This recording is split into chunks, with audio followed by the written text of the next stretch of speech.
Hi, I'm Stephanie Alexander, and I'm the Sociology Librarian at Cal State East Bay University Libraries. I've prepared a short presentation for students in Sociology 403 to help you find sources for your paper that you're working on this term for Professor Guckenheimer. I have a slide here that talks about your class assignments. So I've seen your syllabus, and I know that you're working on writing prep assignments 1 through 4. You'll be turning in a paper with 40% of your grade, and you'll be citing sources using the citation style of your choice. So you can choose to use MLA, APA, Chicago, etc. So what I'm going to show you in these videos is how to use some of the search tools available from the library to find sources for your papers. So I'm going to start with the general article database, which is called OneSearch, which is available from the CSU EB Library's homepage.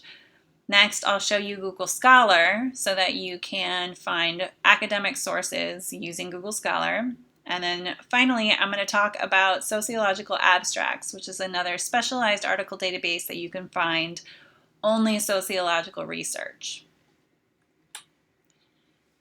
Within these videos, I'm going to focus on the research topic of how children experience blended families. Here's a screenshot of the library's homepage. You can get to it by going to library.csueastbay.edu. Here it is in a browser window. And the OneSearch, which is the first tool that we'll talk about, is the search box that's available on the library's homepage. If I search in blended families and include the word children and execute my search, I'll find a combination of books, videos, articles, etc. that are available through the university library's resources. It found a lot of sources, so almost 67,000, so I may want to consider using some of the options on the side to narrow my search. If I know that my professor only wants me to use peer-reviewed journal articles, I can use this limit here, which would narrow my search down to around 11,000 sources. So now I'm looking at 11,000 things that are just coming from those peer-reviewed journal articles. You can also limit by publication date and many more options along the side. Now, once I have my results and I feel happy with the search that I did, I can scan through the titles of the articles and find the ones that I'm interested in. If I was interested in finding the full text of this article that comes from the journal Demography from 2004, I can click on the title and it will give me more detail about that particular article. So once this page loads, here's the information about the article. Here are all of my options for full text. And here are the additional details about that specific article, including the abstract of the article, which will give you a summary of what the article is about.